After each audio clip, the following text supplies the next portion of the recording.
Hi friends, I hope you have a wonderful day, and this time I'm gonna be reacting to Geography Now Ireland, so yeah, let's just go. Hey everyone, we reached the land of 1/8 of my own heritage, Ireland, which means I'm probably a far-off distant cousin of our favorite Irishman, Potter! For those who don't know, Potter has helped us out in many of the animations in the past, and Potter has been such a great guy, so we decided to fly Potter out here to literally be in Potter's own country's video. Potter, you rock, man. It's pronounced Potter.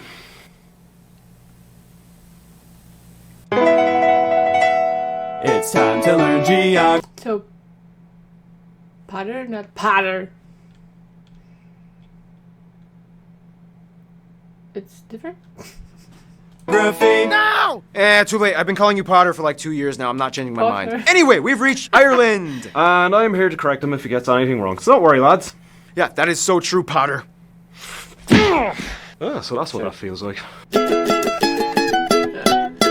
Ah, the Emerald Isle, Europe's rain shield, the McNugget. Ireland is loaded with so many notable spots and regions. And there's a town called Dingle. First of all, Ireland is the third largest island in Europe, located in the North Atlantic Ocean, separated from Great Britain by the North Channel, the Irish Sea, and St. George's Channel. Did you notice how I deliberately avoided British Isles? Yeah, good call. Now, here's where things get a little confusing. Ireland's subdivisions. Let's just get it over with quick and fast. So when discussing the independent sovereign state, most people are referring to the Republic of Ireland, which makes up these 5/6 of the island, and unless mentioned otherwise, this is the Ireland we'll be mostly discussing in this episode. To this day, the last fifth northern part of Ireland here is actually part of the UK, and it doesn't even quite know exactly what to label itself. Some call it a province, some say it's a region, some say it's a constituent country, but the point is, the UK holds on to it. Which, as you can imagine, has created some interesting feelings in the past with the Irish. It's weird though, because the people here can choose their own citizenship, be it British, Irish, or both. On the west side, the North Ireland border just juts into the farmlands, ending at a small village called Manger, and provides a 7-kilometer wide corridor to the town of Bundoran for the rest of the Republic to enter into Donegal County. And then you have the strange Penne Enclave right across the Finn River, with only a 1/10 of a kilometre wide entrance that Ireland grabbed and is still part of Monaghan County. This, in return, gave a small exclave to the UK, an unnamed patch of land with only 3 small farming homes. The only way to get in besides swimming across the river would be by taking the most name-switched international road on the island, the Irish N54, which turns into the A3 highway once you cross into Northern Ireland. Then it switches back into the N54 once you cross into the exclave. Then it reverts back to the A3 again for about 2 kilometers, and then back to the N54 once you cross back into the Republic of Ireland. So literally, it's like Irish, British, Irish, British, Irish. Or as I like to call it, my dating life. Also, the UK was like, instead of following the Foyle River all the way up to Foyle Loch, why don't we just swerve left through farmland, take the entire city of Derry, because hey, logic! Basically, to an Irish person, the entire island of Ireland, including Northern Ireland, is just Ireland. So if you consider the administrative divisions, the Republic of Ireland is divided into 26 counties. However, many also include the extra 6 from Northern Ireland and call it 32. But then there's the 2 city and county councils, Limerick and Waterford, and the 3 city councils, Dublin, Galway, and Cork, making 31 local authorities in the Republic of Ireland, and technically 37 again if you include Northern Ireland's counties, and the capital of Dublin. Sounds about right. Okay, yeah, Good job. I got that right. Woo! Historically, though, Ireland was also kind of split into 4 provinces that many people still refer to today. They are Connacht, Leinster, Munster, and Ulster. Northern Ireland is often referred to as Ulster, as it encompasses most of the counties that make up the historical province. Otherwise, the largest cities after Dublin are Cork and Limerick, with the largest airports being Dublin, Cork, and Shannon airports. Keep in mind, if Northern Ireland was included in this, Belfast would take the number 2 spots on each of those lists. In addition to being an island itself, Ireland also hosts hundreds of smaller little islands and islets. The most populated ones being Great Island by Cork, Achill Island in Mayo, and Grumna and the Arn Islands in Galway. Finally, some places of interest across Ireland might include places like Trinity College, The Guinness Storehouse, the Neolithic tomb of Newgrange, which is older than the pyramids of Giza, the Rock of Cashel, Glendalough and Wicklow, the Blarney Stone of Cork, that island that was filmed at the end of Star Wars is called Skellig Michael, Tory Island, Looked amazing, wanna go? which kind of has like its own king. Scotia's grave, where an Egyptian princess is buried, supposedly. I didn't know about that one. You didn't even know that. Wow. I just found it off of Atlas Obscura. The Mound of Hostages, The Cade of Fields, the Sky Garden. Hookhead Lighthouse, the oldest continuously used lighthouse still operating in Europe. You live right next to it. Yeah. Sean's Bar, the oldest surviving pub and possibly the entire world. And of course, way too many churches, abbeys, castles, dolmens, tombs, everything else to list. Way too many of them. Way too many. Oh, and avoid Temple Bar, right, in Dublin. That's like a tourist trap, and you can't actually actually meet any real Irish people there. It's just don't go there. Don't go to Temple Give it a Bar. miss. Go to Coppers. Coppers. Ah, beer. You guys know your way around the pint, don't you? Oh, well, Irish people do, but I don't actually drink. Oh, okay. Huh. After that manic cold. Oh, yeah. Huh? Ireland is very green. The end. Okay. Alright, so there's a little bit more to it than that. Ireland is a post-glacial carved mineral and sandstone island with about 12 small mountain ranges, the majority of which are located in the north, west, and south. You'll notice looking at the map that the east coast of Ireland seems to be relatively smooth and straight, whereas the west coast of Ireland seems to be all choppy and serrated with inlets and peninsulas. Almost like if you took a ball of clay and just spread it across a flat surface in one direction. One direction. Anyway, the tallest peak is Mount Carntool at about 1,000 metres, And the longest and most important river being the River Shannon. and a large lake on the entire island being Loch Ness in Northern Ireland. However, if we're talking about the Republic of Ireland, the largest would be Loch Corrib in West Galway. The west side is also home to the most notable natural landmark, the Cliffs of Moher, that rise about 120 meters straight up from the ocean. Otherwise, you have the Sleevely Cliff a bit further up north, and in the UK's Northern Ireland, you have the Giant's Causeway, a series of hexagonal volcanic plug steps that just jut into the ocean side. What? I wouldn't ever think that it could be real. What? Love how you say that. Hexagonal. Hexagonal. Hexagonal. Hexagonal. Now, despite being located fairly north in latitude, Ireland actually experiences a strange weather phenomena in which it actually kind of acts like a rain shield for the UK. It takes all the warm air released by the North Atlantic Gulf Stream that starts all the way from the Caribbean. This means that although Ireland is on the same relative latitude as Newfoundland, Canada, they remain about 9 degrees Celsius or about 17 degrees Fahrenheit warmer, rarely reaching the freezing point, which in return means they hardly ever get snow. However, that again in return means Ireland gets a ton of rain. Like seriously, over half the year is drenched. You only get like 2 months of sunshine and then it's back to the downpour. I mean, wouldn't that make you guys like kind of depressed? Why do you think drinking's a thing in Ireland? Speaking of which, the abundance of rain allows Ireland to actually flourish in flora and agriculture, giving it its trademark green colour. Common crops being spuds, sugar beets, and grains like barley, oats, and wheat, which, as you can imagine, has a large portion that goes towards Ireland's most famous product, beer. Beer! Ireland without beer is like Mexico without tacos, Koreans without kimchi, Argentinians without salsa, Bob Saget without his telekinetic laser vision. Yeah, beer culture is such an integral part of being Irish that even priests and nuns get in on the action and share a pint of Guinness. Which, by the way, the Okay. Bible never condemns alcohol, just drunkenness, so know your limits. Yeah, we go to confessional a lot. Otherwise, some top notable Irish dishes might include things like Box tea, potato bread, brown soda bread, bacon and cabbage, too many stews to list like coddle and Irish stew, black pudding, oysters, and Guinness. And overall, you can find potatoes cooked in various ways with like everything. In addition, Ireland is also the perfect habitat for about 26 species of mammals like the red fox, European hedgehog, the stoat, pygmy shrew, and badger, and the one land reptile that is native to the country, the viviparous lizard. Speaking of which, no, the story of St. Patrick driving all the snakes out of Ireland was probably not true. Ireland most likely never had snakes due to its geographic isolation from the rest of Europe, and also St. Patrick probably wasn't Irish, he was Welsh. Yeah, lots of So anyone who doesn't like snakes, you need to just move to Ireland. Yeah. True. misconceptions when it comes to Irish people. Which brings us to... Hey, so Potter, sorry, Patter. So what does it mean to be Irish? Oh, we're all about the crack in Ireland, so we are. Yeah, crack, what, crack? Crack every day and night of the week. We love the crack, so I do. DA, freeze, hands work, see them. Common misconception. See, we're not actually talking about drugs, we're talking about... Resisting arrest. We're not... First of all, Ireland has about 4.8 million people, over 6 million if you include Northern Ireland, and has the highest birth rate in the EU. About 83% of the country identifies as ethnically Irish, whereas about 9.5% are white of other nationalities, whereas the remainder of the country is other groups like Asians, blacks, and who knows, probably some magical wizards or something. So the country uses the euro as their currency, they also use the Type G plug outlet, and they drive on the left side of the road. Now, thanks to modern media, everyone probably has... I don't know why when I saw the outlet, I assumed that those spots for screws are for the outlet, not for screws. So yeah, that's why I was kind of, huh?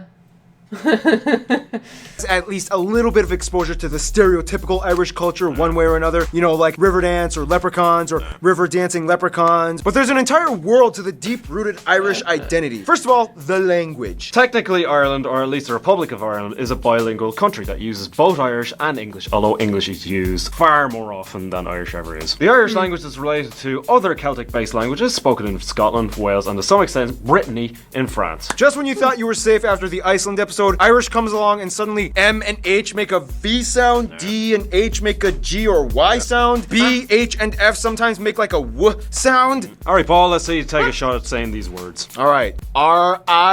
R-I-G-late. Nope, Ariglat, it means go on. Tavatak. Nice try. It's talkduck, it means important. Letras. Nah, letters, it means toilet. Feilnacht. Actually, that was just one I made up. But nice try. For a long time, the language was Kind of sounded like failed night. What? suppressed and discouraged by the English-speaking rulers to the point where a couple of generations were greatly affected and grew up barely knowing their own native tongue. Today, the language has seen a huge resurgence and is one of the core subjects in most primary and secondary schools. Although less than half the population claims to be fluent in Irish and only a few communities actually speak it regularly in daily life, the Irish language still survives into the 21st century. All the public signs are posted in both languages. They even have an Irish-speaking TV channel, radio station, and even an online newspaper. In order to get a real feel of Ireland, though, you kind of have to know a little bit of history, which will take way too long to explain, but in the quickest way we can put it, Stone Age, Celtic culture comes in. Chiefdoms, High Kings, Christianity, Vikings, Normans, castles got built. Black Death, Henry VIII split from the Catholic Church and attacked. Ulster Plantation and quasi-English rule, Oliver Cromwell, Wars, Theobald Wolfe, who led a failed rebellion, potato famine, tons moved to the US and Scotland, Gaelic revival, North doesn't agree, conflict and persecution against Catholics, Home Rule, Home Rule suspended, World War I, Eastern Rising, IRA fights, Irish Civil War, Free Staters won, World War II, they remain mostly neutral, 1969 civil rights marches, Northern Ireland gets more drama, they joined the EU, Good Friday Agreement, Celtic Tiger, financial crisis, but they still grow and move forward. and here we are today. As mentioned, the largest ethnic group of people in Ireland, the Irish, come from a long line of people known as the Celts, or the Celtic. It's Celtic, Boston. Celtic. Not Celtic. Thousands of years ago, the Celts roamed all across continental Europe. However, the rise of empires and warring people groups kind of pushed them all the way west into the Isles. And the Celts had an incredibly complex system of tribes or clans and families that dominated certain regions with their own chiefs and kings. This is partially why so many people in Ireland have Mech, or the almost exclusively Irish use O prefixes in their last names, which translates to son or descendant. Prior to Christianity, Celts were primarily farmers and cattle herders with pagan and druid roots. With some controversial practices recorded by the Romans. Christianity came in and then Catholicism played a huge role even to this day. However, certain ancient traditions still lived on, like the festival of Samhain. Sound. Really? What? I thought M and H make a V sound. Nah, it depends. Sometimes You it will does, never get sometimes it. doesn't. Ugh, your language. Sound later became known as Halloween, which became popularized and is celebrated all across the world today. However, So it started in Ireland? originally they used to use turnip lanterns, not pumpkins. Folklore and tradition is strong. We've all heard of leprechauns, but there's also Fionn McCool and the Fianna of the Fenian cycle, Cuchulainn the Hound, Deirdre and Grania, similar to the Princess Isolde and Tristan in Arthurian legend, and so much more. And the two most popular sports, which are almost never played anywhere else in the world, Gaelic football. And hurling. Oh yeah, that's like a The first one I haven't even heard. What type of football? Irish Quidditch or something, right? Yeah. Don't call it Quidditch. Oh yeah, this is a hurl. Oh wow, that's pretty cool. How do you play with that? Why don't we ask Jason Statham? Speaking of which, there is no universal Irish accent. You get different dialects from different regions. For example, Oh, this tosser thinks he's great. Now he's on YouTube. I'll wrap this hole round his neck. Big fat head on him. Well, I came home on a Monday night as drunk could be. I don't know who you are or where you are. And I will find you and return this wallet. dude, thank God you came here because I would have offended the entire country and gotten stabbed within hours of upload if I attempted that. Ah, yeah. Otherwise, some famous people of Irish descent might include people like Oscar Wilde, James Joyce, Bram Stoker, Samuel Beckett, chemist Robert Boyle, Graham Norton, Terry Wogan, the Irish PewDiePie guy, U2 and Bono, the Script, the Dubliners, Phil Lynott, whom I incorrectly referred to as Philly Knott in the Guyana episode. Sorry about that. the Cranberries, Enya, Hosier, the Rubber Bandits, the dude from One Direction, Colin Farrell, Killian That's the reason why they put just One Direction. It's like said One Direction and put his pick in. Murphy. Brendan Gleeson. Saoirse Ronan. I got that! Nail it. Maureen O'Hara. Richard Harris. And Northern Ireland, Liam Neeson. And Michael Fassbender is half Irish, so I guess it kind of counts. Yeah. Some guy called Conor McGregor. Yeah, Conor McGregor. Oh, and according to that one Malaysian guy from Flag Friday, Westlife and Boyzone. Otherwise, we could go on and on about the rich, complex layers of music, dance, literature, symbolism, artifacts, traditions, festivals, clothing, customs, and legends, but that would take way too long, and if you want to know more, just watch any episode of Fair City or Father Ted. Or you could just like talk to an Irish person as well. Nah, TV's better. TV never gets anything wrong. Sure. In the meantime, Ireland's Friend Zone in 3, 2, 1.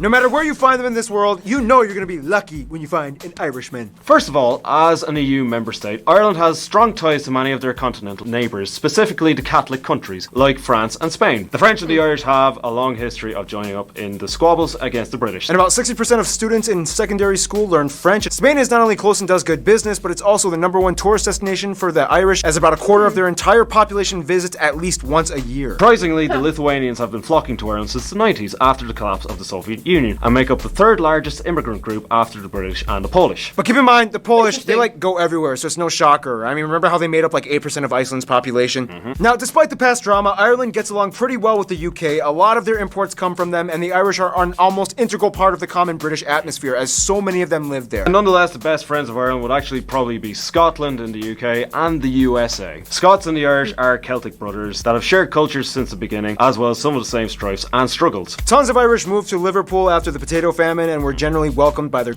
Potato what? After the potato. Come on, what is that? cousins. I mean, horrible accents aside, have you seen that one scene in Braveheart where the Irish mercenaries backstab the British and join their Scottish cousins? Yeah, like that, right? Yep. Yeah. The USA, though, is like their favourite younger cousin, who is a lot bigger and stronger. Not only do about 30% of their exports go to the US, but after the potato famine, hundreds of thousands of Irish came flocking into Ellis Island, and to this day, about 35 million Americans claim to have either partial or full Irish heritage. The largest concentrations on the East Coast in New England. That's about 7 times the population of Ireland itself. It even got to me somehow. Thank you, Grandpa I never met. In conclusion, I'm actually gonna give this to you, man. Take it away.